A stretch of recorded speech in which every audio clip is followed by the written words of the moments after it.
Michigan at the 41. What a hit! Ball's free, on the ground. South Carolina deserves to have it. Seth Rollins just curb stomped Randy Orton. And with that curb stomp, the future is now. All right, guys, here we are back at the 5-Star Podcast. I'm here with John North, who literally, within the last 60 seconds, just walked in. Have no idea. Typically, I like to talk to guests beforehand and see, hey, man, what do you want to talk about? Well, let's go in this order. Let's go in that order. We don't know what we're doing today, guys. We don't know what we're doing. But coming off of the biggest week of wrestling of the year, always the biggest week, you've got, especially with the addition of NXT, which the TakeOver show just was, took over the weekend, in my opinion. But you've got that. They have the Access stuff all week. All the independent shows, all the independent promotions, they have shows that week, and it all climaxes with WrestleMania on Sunday night. What was your favorite thing over the weekend? My favorite thing all weekend was Sami Zayn versus Shinsuke Nakamura. Everybody's going to say the same thing. If you're not into NXT, man, this was the week to give it your first shot. This was the week to give it your first shot. Yeah, I mean, I watched it with my wife, and I made her watch the TakeOver show, and then I made her watch NXT too. She's not that big of a fan. She's loosely into wrestling, and Shinsuke Nakamura just kind of blew her away. And I've been into New Japan for the last probably where he has been a star. He's been their A1 star for the last probably two and a half years or so. But, you know, as soon as he came on the screen, all eyes kind of went to him, and he's a star. From the minute he stepped out of the camera, from the minute his music hit, he was a star in WWE, and you couldn't look away. Yeah, and don't crucify me. I kind of had questions about him.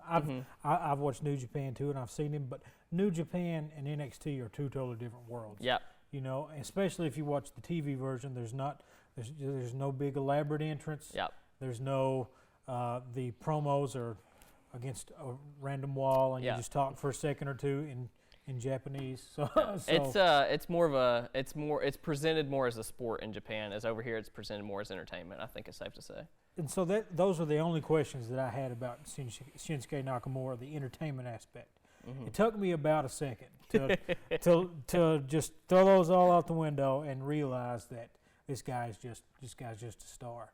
From his music, they did a wonderful job on it. But when he comes out and he just starts moving, it was at that point I knew he had it. And you know he uses his knees like most people use fists. Yep.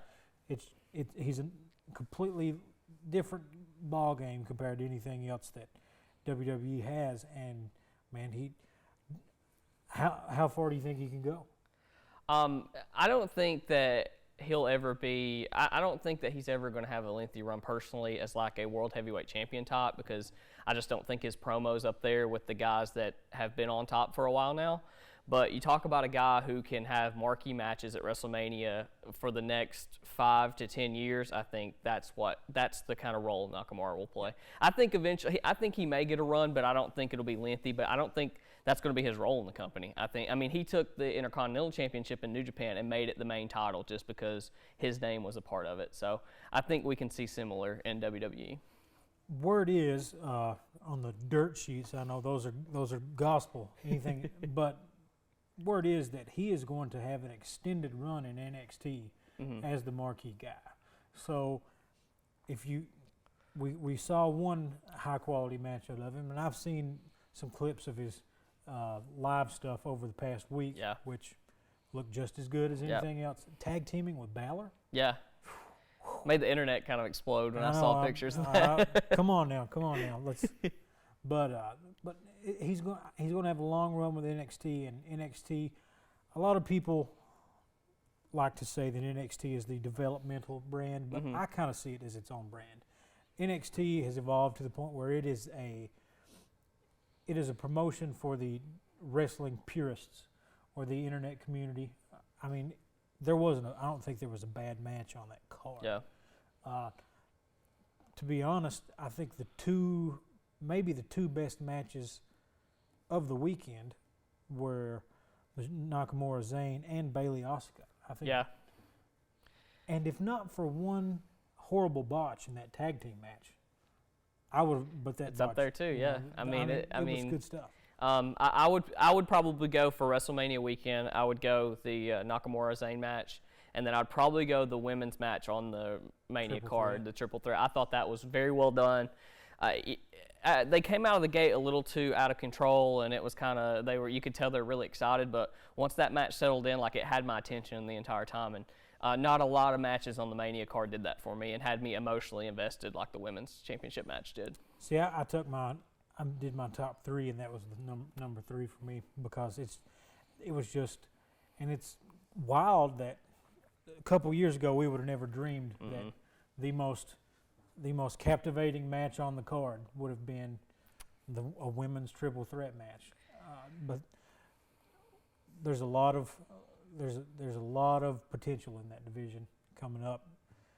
Bayley loses the title. When does she come into the picture? Pretty soon? I mean, she has a huge role right now as kind of the locker room leader in NXT. And honestly, I don't think a lot of those NXT people, wrestlers, they just don't want to move up right now. I mean, they kind of seen the way that Tyler Breeze has kind of been treated, and they look at the way some of the tag teams like the Ascension, the roles that they've played. And I think a lot of these guys just want to stay down in NXT because they're having a blast. They're performing in front of very intimate, very loud, very very, very exciting crowds. So I think they kind of want to stay there in that little niche for a while. I don't think anybody is as anxious to leave as they once were. Yeah, someone tweeted at Tyler Breeze the other day and asked him if he wanted to go back down, but he said, "I just checked my bank account, and I think I'm okay." So you never. That's true too. Money's a big thing, because they will pay an NXT talent probably a little more money than I make. Not a lot, and I'm not going to tell you how much it is, but it's not a lot. But usually main roster talent is at least 6 figures. So that's a big thing for them but if you're doing it just for the sake of you're wanting to have fun wrestling, you're wanting to build your following up, NXT is the place to be right now. And this may sound really, really, really bad, like I'm a really big loser, but I found myself on Saturday just reflecting on the Shinsuke Nakamura Sami Zayn match. It was that good, and I've not seen a match on a WWE card like that in a long time. Well, I'll tell you, once the NXT card finished, I actually worked out, and while I was working out, I watched the whole show again, and then the next day I watched the Zayn Nakamura match at least once, if not twice. So that's kind of how it was for me. I watched it 4 times in a 24-hour period, and I watched his entrance. I don't know how. Yeah, I have too. I watched that on. I think his music is #1 on iTunes right now. For the soundtrack. For the soundtrack chart, it is #1. Yeah. And that's probably a first. I'm not gonna. That's pretty big. I'm going to assume that's a first, but don't quote me on it. Big stuff though. Big stuff. A lot of people are complaining about the booking of Mania.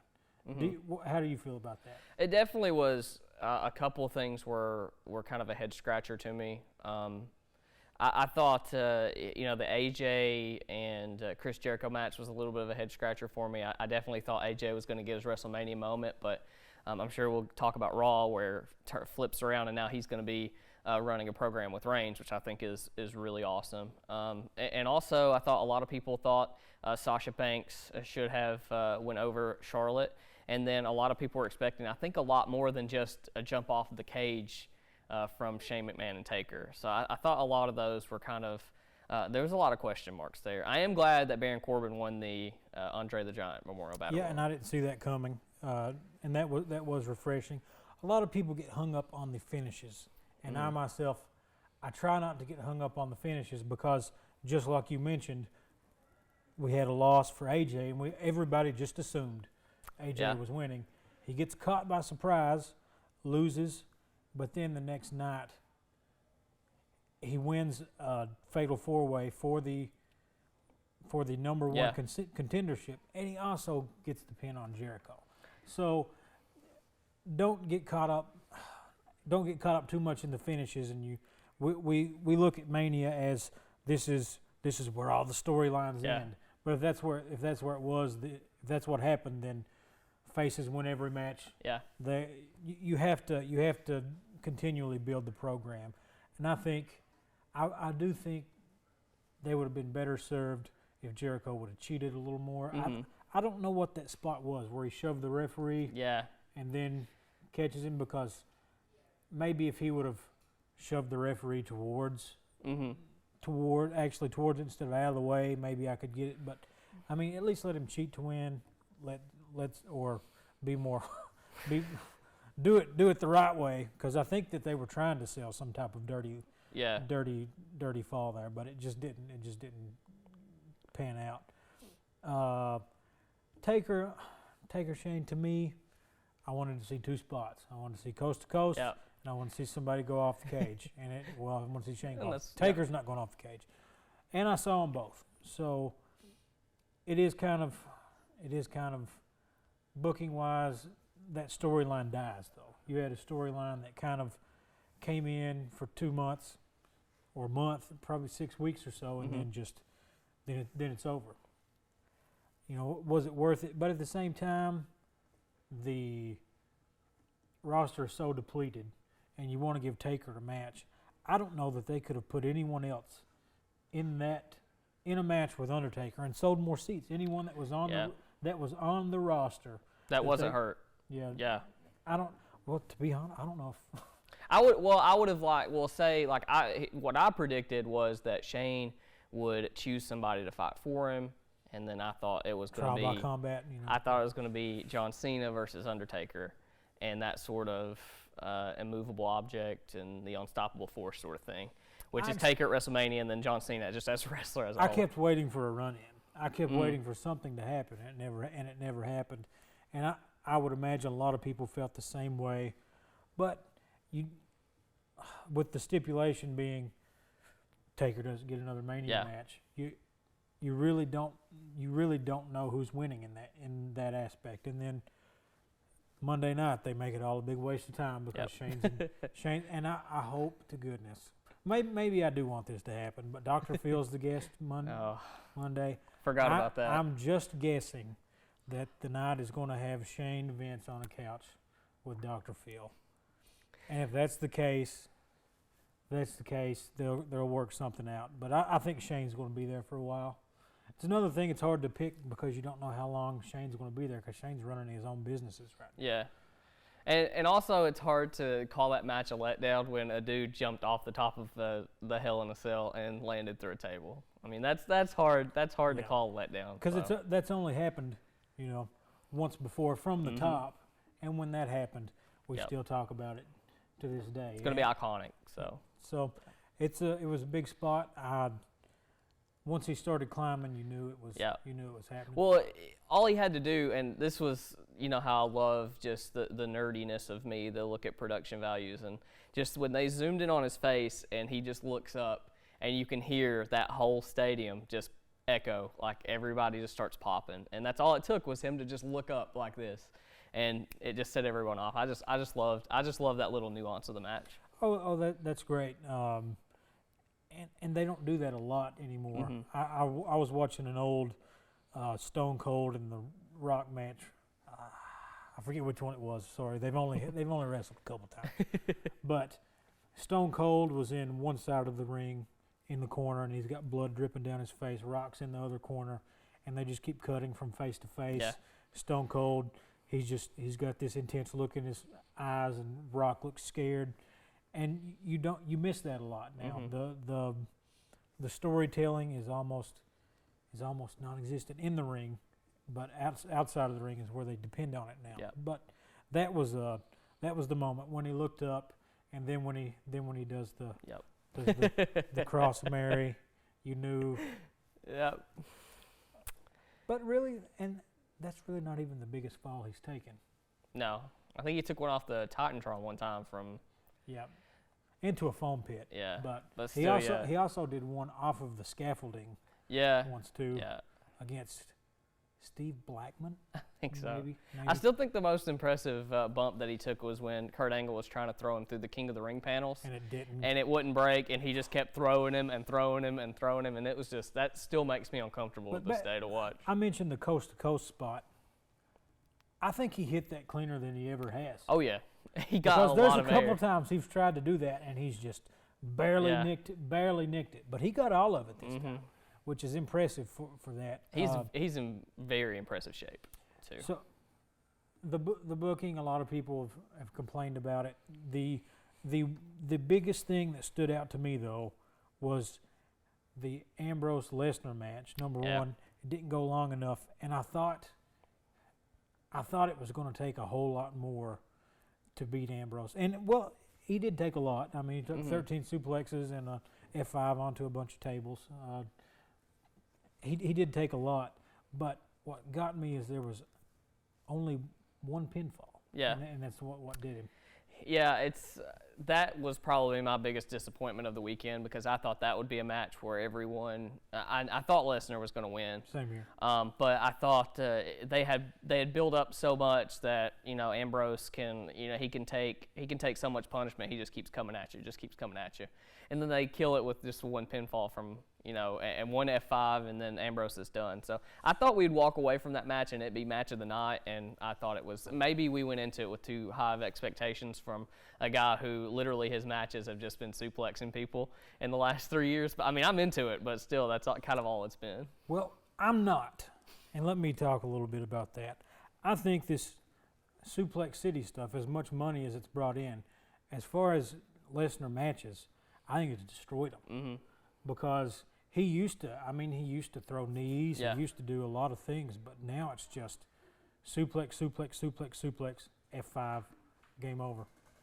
And He's just been spamming the suplex pretty much. I know. It's like a video game. Yeah, it's not what it used to be, but they're probably selling a lot of shirts. They're doing a lot with it, so I'm sure they will continue to do that as long as people keep chanting suplex. I'm sure Lester's not complaining either because all he has to do is show up 3 times a year, throw about 30 suplexes, and he's getting how many millions of dollars to do so. I know, and they're obviously going to protect him because I thought this was the time. And another thing, Jim Ross, who's a pretty good commentator, Yeah, he's all right. He mentioned that they could have done more during the match to sell how much Ambrose was taking and still going. Yeah. And if they'd done that, maybe it would have left a different impression on us. I still think he should have kicked out once or twice or 10 times. But it is what it is. Ambrose will still be the little engine that could, and he'll still be almost there. Maybe one day they'll give it to him. But if they pull the trigger, he's still the most over guy in the company right now. He gets the biggest pops when he comes out for sure. Definitely. The big match of the night, Reigns versus Triple H. Triple H with the elaborate entrance. Stephanie looking pretty good, I might add. But this was another one where everybody was kind of waiting. Did they pull the trigger on the heel turn because everybody's booing him already? I don't know how you can heel turn him against the authority in that match. He did give Stephanie the spear, but he goes over, and then now he's going on to face AJ Styles, which, in my opinion, if the time was ever ripe to pull the trigger on this is where it's got to happen. I think it's happening just by his promo on Raw where he says, I don't remember the exact wording. I'm not a bad guy. I'm not a good guy. I'm the guy. And it's in Chicago. He's going to get booed out of the building in Chicago. AJ is going to be, I assume it's going to be as Extreme Rules. They haven't exactly, I don't think they've actually announced that or not. But maybe Payback. One of the two. So, but either way, this is going to be the time, and I think it's definitely going to happen. As for the match itself with Roman and Triple H, I thought Triple H in the main event is just really slow paced for me. I think he faced Orton. I'm not sure at the exact WrestleMania. Was it 25 maybe, I want to say? Something like that. But I tried to watch them all, and I stopped at 24, oddly. He's just very slow paced and methodical, and by the time you have a 4-hour show, by the time you get to the end of it, people are just ready to go home at that point, and it's hard to bring them back into it. And Roman Reigns is at his best when he's kind of powering up at the end and throwing all of his big moves, kind of like a John Cena sort of thing, and it just didn't do it for anybody, I don't think. It was just way too slow paced of a match to go on last. That's just my opinion. Which I thought Triple H worked a little better than he typically does. I saw he did a spot off the second rope there once with a knee. He did. I don't know that I've ever seen him try to finish a match with a submission or not. I don't know that, So he did work well. Stephanie came in. I did not like the spot where she pulled the ref out of the ring because that should have been the DQ. Yep. But we'll see what happens with it. But with the internet darling AJ Styles going up against Roman Reigns, and he's there, you know what you're going to get. You know you're going to get everybody behind AJ. You're going to get everybody behind Roman. Everybody behind the booing of Roman. Yep. And that's the time to do it. Yep. I thought they could have done it on Monday Night Raw, but they're going to hold off on it a little while if they do it. But it's got to happen. It just makes sense if they're booing the guy that you're wanting to have the title, and you're putting all this behind him, then just give them what they want. Yeah, and just send him up against a bunch of guys that the people really want to cheer, and they're, he's still going to get booed. It's not going to be. It's not that hard of a decision, I wouldn't think. So. I mean, all he's got to do is cheat. All he has to do is cheat, and then beat the crap out of AJ Styles after the match is over with, and it's set up for him. But where do they want to go? Where do they want to go? Yeah, I'm with you. I think, but I do think that is going to be a phenomenal program. I guess no pun intended there with AJ Styles, but I think it's going to be really good. And Zack Ryder, did you have that on your card? Did you predict that? I did not predict that. I don't know that many people did, and if you did, you didn't know what you were talking about. You were just joking. I thought I didn't really know which way they were going to go with that. There's obviously with a bunch of people in there. I didn't see Zack Ryder winning. I definitely didn't see him losing the next night on Raw. Immediately. I probably saw him losing the next night on Raw immediately more than I saw him winning it. Ryder's a fan favorite. He's someone, and maybe they're going to have something with the Miz there. Miz is really good at putting guys over. I know a lot of people hate him, but as a bad guy, he's good at putting the good guys over. He's great on the mic. I thought he more than earned his spot. Like, everybody wants to hate when he was the champion and he faced Cena in the main event of WrestleMania, but I thought he more than earned that spot, and I think he continues to earn his spot just with his mic work. I think this automatically gives them a pretty interesting story with the title changing hands the next night, which is the title itself hasn't really had a story. Kevin Owens, it's just been, okay, so-and-so pins the champion, now they're the number one contender. That's been the story. But now you kind of got a back and forth between Ryder and Miz, and it actually makes it pretty interesting for two guys that one guy the fans really want to get on, and the other the fans really want to get behind. So really simple storytelling that WWE is finally coming through with. Well, that's if they continue the story. Exactly. So it could be over next week. I hope Ryder sticks around, and I hope he eventually gets his title back. And I mean, he's a really popular guy on the internet. Yep. And the crowd loves him. So he's an option to have for that, and it allows a Kevin Owens to move on to the next step, because I think he's ready. I think he's ready to be the bad guy. Yep. Roman might be it. Maybe they've got that, but Kevin Owens is the best bad guy on the card. So we've got that. Where do you see Samoa Joe going? He's already come up short in several title defenses. Well, several shots at the title in NXT. No sign of him on the main roster yet.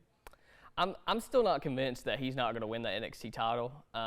Because I think the story they're telling is he's come up that close against Finn both times.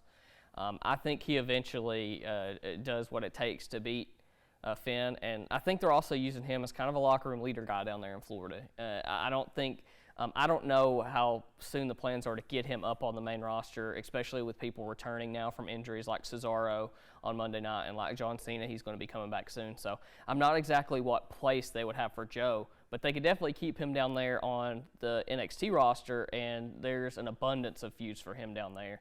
I mean, Shinsuke and Joe, just think about that match for a minute, if you could wrap your head around it. He's got so many possibilities down there, and I just don't think they're in a hurry to really bump him up unless they're in a spot where they need him to. Yep, especially with everybody. We've got a lot of people that are going to be coming back from injuries here pretty quick. Cena's obviously right on the cusp there of coming back. I hear Seth Rollins is ready in about May or so. What do they do with Rollins when he gets back? I think he's going to come back. I think as a face to have a kind of a SummerSlam program with Reigns. I think that's where we're going to go because I definitely think that Rollins and Reigns, that feud is already built in. So I mean, Rollins never lost a championship. Now Reigns is kind of the guy with the championship. So that's a built-in feud that they can, because the minute Rollins steps through the curtains, the crowd's going to go crazy for him. So we got SummerSlam with Reigns Rollins. Could that take us to WrestleMania? Reigns Rollins Ambrose. I think that was one of the original plans for this year. Is the Shield going to be the last? I predicted them the last 3 in the Rumble, and then somehow finagling it some way where they're the main event. But I think that's where we're going to head. But also, I'm not stop fantasy booking that the Shield are eventually reunite. So that's always something that they could go to. What I had thought that they could do this year would be Reigns Rollins had to be a plan at some point before Rollins got hurt. And if you could have had a Ambrose win the Money in the Bank, you have Reigns Rollins for Mania, and then Ambrose says, you know what, well, I'm cashing in beforehand, so it's going to be a triple threat. I think that's the way they get to it. We got a year. We're a little ahead of ourselves, though. Never too early. We got a year to go, but they've got to shoot another show in the studio tonight. Believe it or not, this is not just 5-star podcast studio, but thanks for coming by, John. No problem, man. I appreciate you having me on as always.